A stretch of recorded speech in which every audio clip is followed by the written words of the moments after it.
Jadi baik, selamat malam. Perkenalkan, saya Anggrila Dambani, NIM 1803030177, mahasiswa sosiologi semester 6 kelas D.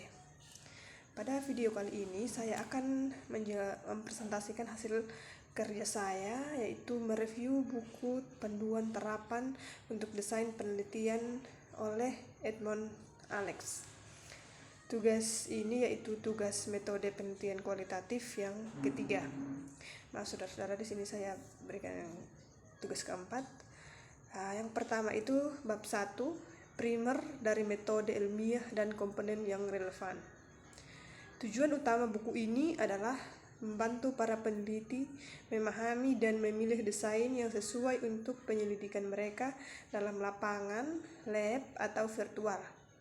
Kurangnya konseptualisasi desain penelitian yang tepat membuat penerapan desain yang tepat menjadi sulit berdasarkan pertanyaan penelitian atau hipotesis yang dinyatakan.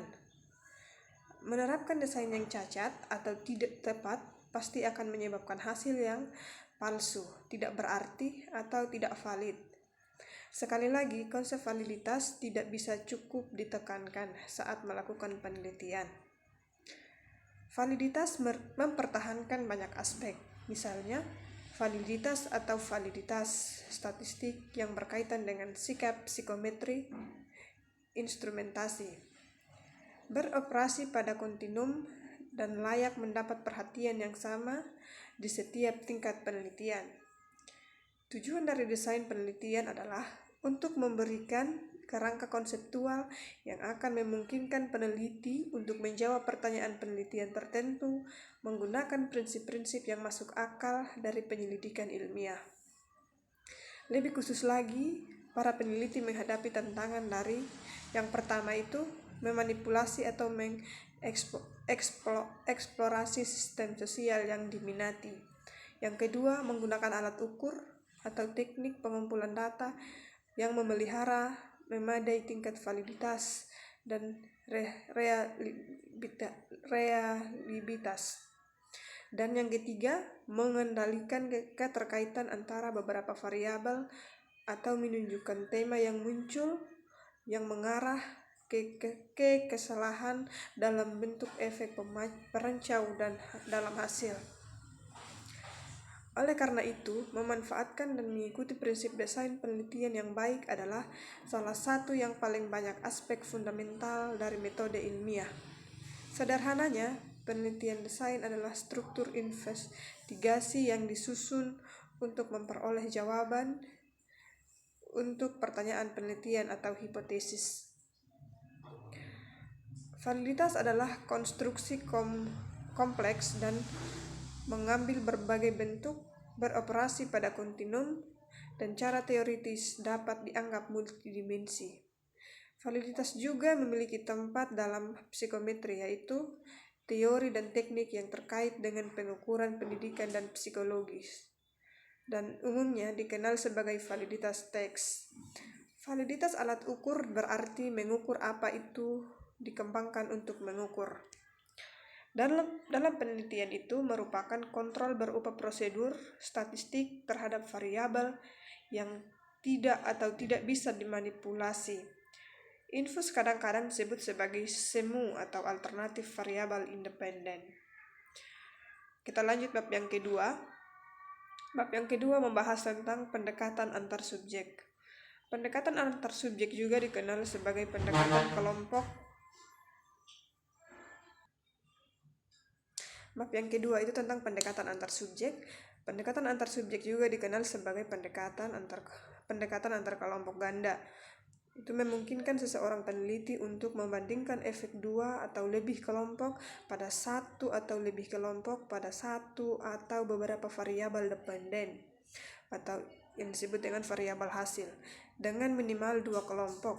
Peserta masuk setiap kelompoknya akan dihadapkan pada satu kondisi atau satu tingkat dari variabel independen tanpa persalingan antar kondisi. Sebuah keuntungan memiliki banyak kelompok adalah memungkinkan untuk yang pertama, acak tugas untuk kondisi yang berbeda. atau penelitian eksperimental. Yang bagian kedua, perbandingan perlakuan yang berbeda.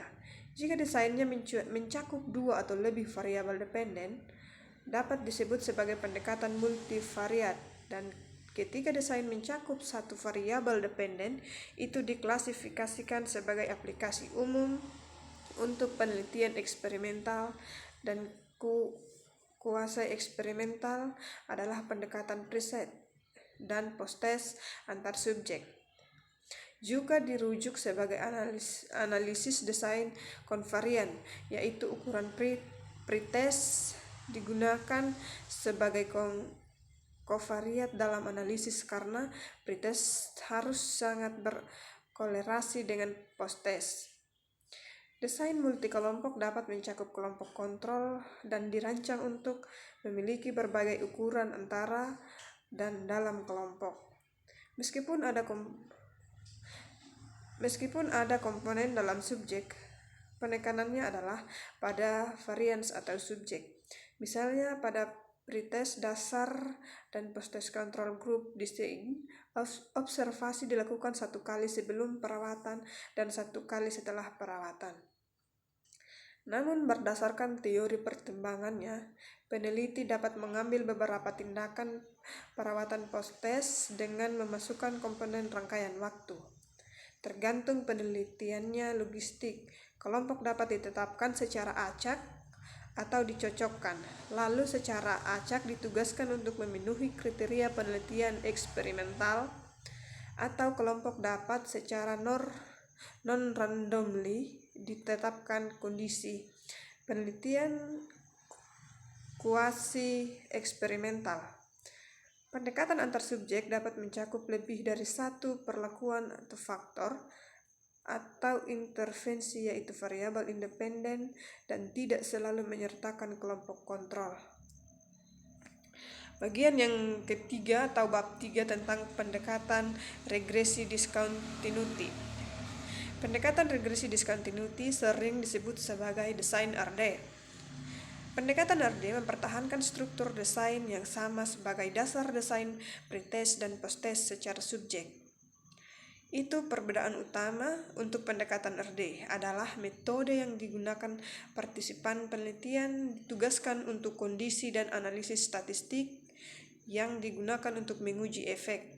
Secara khusus, peneliti menerapkan RD pendekatan sebagai cara untuk menugaskan peserta ke kondisi dalam desain struktur dengan menggunakan nilai cutoff atau kriteria pada yang telah ditentukan ukuran kuantitatif, biasanya variabel dependen, tetapi tidak selalu.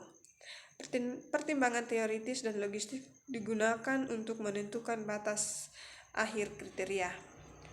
Kriteria cutoff dianggap sebagai keuntungan dibandingkan pendekatan penugasan non-random atau acak sebagai sarana untuk menargetkan yang membutuhkan peserta dan menugaskan mereka ke program atau pengobatan kondisi yang sebenarnya. Desain yang paling dasar yang digunakan dalam penelitian pendekatan RD adalah desain kelompok kontrol protest dan post-test 2 kelompok. Namun, sebagian besar desain ditetapkan sebagai pendekatan antar subjek dapat menggunakan pendekatan RD sebagai metode penugasan ke kondisi dan analisis regresi selanjutnya. Kita lanjut bab yang keempat tentang subjek dalam pendekatan. Dalam melakukan penelitian seringkali terkait dengan akses ke peserta dan ketidakmampuan untuk secara acak tugaskan peserta ke kondisi. Dengan keterbatasan pikiran ini, peneliti sering menggunakan pendekatan dalam subjek. Pendekatan ini disebut sebagai tindakan berulang karena partisipan diukur berulang kali di setiap kondisi. Pendekatannya dapat digunakan dengan ukuran sampel yang lebih kecil dengan sedikit atau tanpa varians kesalahan mengenai perbedaan individu antar kondisi, yaitu peserta SARPE ada di setiap kondisi. Pendekatan ukuran berulang disusun agar peneliti dapat mengumpulkan berbagai ukuran dari para peserta. Secara khusus, desain yang menyertakan tindakan berulang memungkinkan peneliti untuk mengumpulkan banyak poin data, waktu untuk mempelajari laju perubahan sebagai fungsi pengobatan atau waktu. Desain ini juga berguna dalam longitudinal studi saat memeriksa tren atau fenomena selama periode yang ditentukan waktu. Demikian hasil kerja saya ucapkan terima kasih.